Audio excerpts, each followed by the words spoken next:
Friends, how are you all. आज हम कक्षा 5 का पाठ 6 स्वस्थ तन सुखी जीवन ध्यानपूर्वक पढ़ेंगे।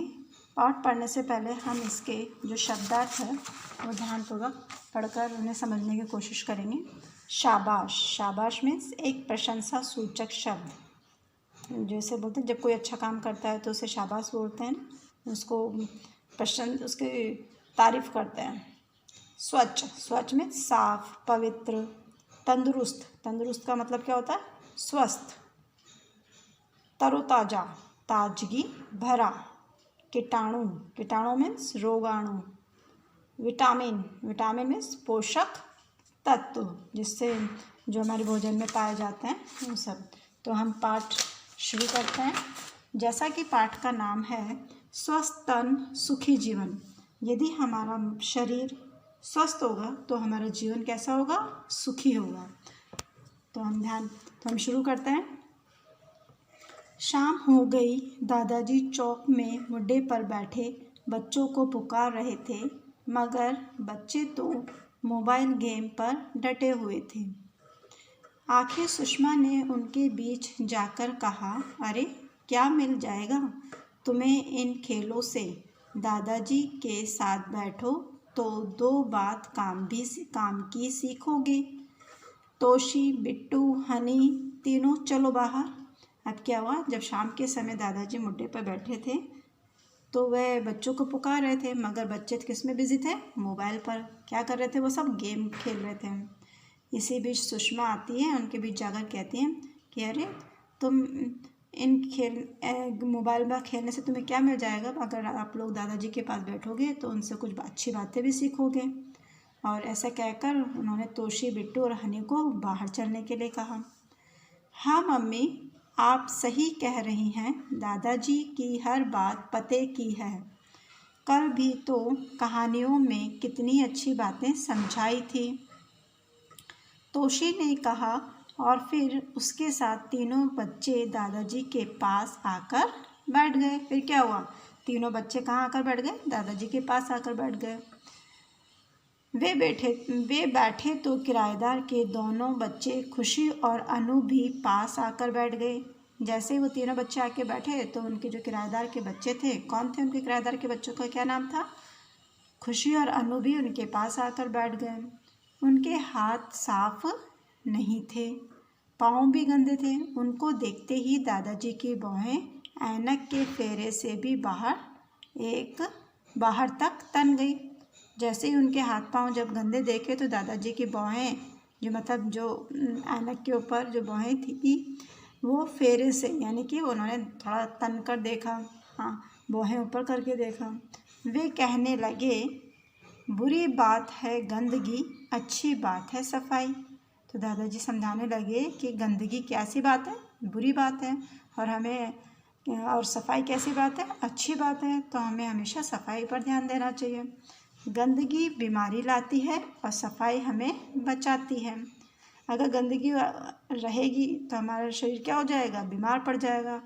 और अगर हम साफ रहेंगे तो क्या होगा? सफाई हमें गंदगी से बचाती है, बीमारियों से बचाती है।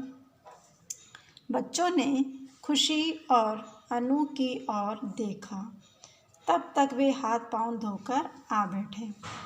अब क्या हुआ कि जो बच्चे थे वो खुशी और अनु की तरफ देखने लगे। और तब तक वे हाथ पांव धोकर आ बैठ गए। जब तक वो हाथ पांव धोकर आ गए थे, दादाजी ने शाबाशी दी और बोले, साफ सफाई रखो भाई, अच्छी तबीयत हो उसके लिए साफ स्वच्छ रहना और वातावरण को भी साफ सुथरा रखना ज़रूरी है।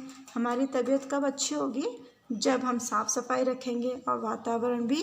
और इसके लिए हमें किसको साफ सुथरा रखना ज़रूरी है? हमारा जो वातावरण है उसे भी साफ सुथरा रखना ज़रूरी है। तंदुरुस्त हो तो हमें सब कुछ अच्छा लगता है।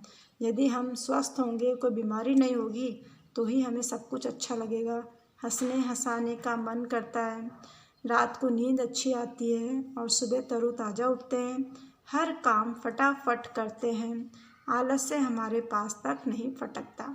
कहने का तात्पर्य है कि यदि हमारा शरीर स्वस्थ होगा तो हमें हमारा मन क्या करेगा, हंसने हंसाने को, रात को नींद भी अच्छी आएगी और हम सुबह तरोताज़ा उठेंगे और हमारे पास आलस से बिल्कुल भी नहीं आएगा। हाँ दादाजी, खाना भी अच्छा लगता है, बिट्टू बोला। बिल्कुल सही कहा तुमने, क्योंकि अगर हम स्वस्थ रहेंगे तो हमें सब कुछ अच्छा लगता है। भोजन पचता भी ठीक है और भूख भी अच्छी लगती है। मगर यदि हमारी तबीयत ठीक ना हो तो कुछ भी अच्छा नहीं लगता। भूख लगती है, ना नींद आती है, चिड़चिड़े हो जाते हैं, उदासी घेर लेती है, उबासियाँ आती रहती हैं।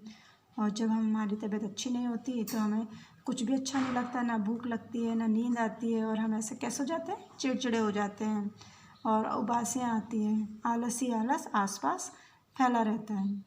दादाजी ने आगे कहा, काम की बात यह है कि हम सबसे पहले अपने शरीर को साफ रखें। तुम्हें मालूम है ना, काम करने और दौड़ भाग करने से हमारे शरीर से पसीना निकलता है। पसीने में धूल के कण मिल जाने से मैल की परत जम जाती है, इससे त्वचा के छिद्र बंद हो जाते हैं। अब दादाजी क्या बताने लगे कि हमारे शरीर को भी साफ़ सुथरा रखना बहुत ज़रूरी है।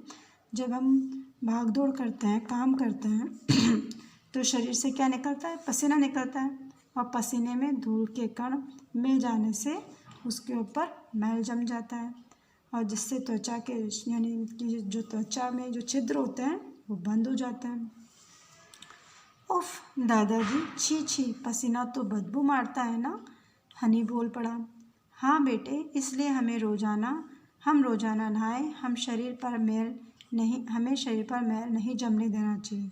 तो दादाजी ने कहा, इसलिए हमारे शरीर पर हमें मैल नहीं जमने देना चाहिए। मैल जम जाए तो मोटे कपड़े से रगड़ कर उतारना चाहिए। और हाँ, सुबह उठने और शाम को सोने से पहले दांत साफ करना चाहिए। दादाजी ने नहाने के बाद ये भी बताया कि हमें सुबह उठने और शाम को सोने से पहले, यानी कि जब हम सुबह उठते हैं और शाम को रात को जब सोते हैं उस समय हमें क्या साफ़ करना चाहिए, दांत भी साफ़ करने चाहिए। और हफ्ते में 2 बार नाखून काटें। शौच के बाद साबुन से हाथ जरूर धोएं। तो दादाजी ने हमें क्या क्या अच्छी बातें बताई। एक तो दांत 2 बार ब्रश करना चाहिए दिन में और नाखून काटने चाहिए हफ्ते में 2 बार और शौच के बाद साबुन हमें हाथ से ज़रूर धोने चाहिए।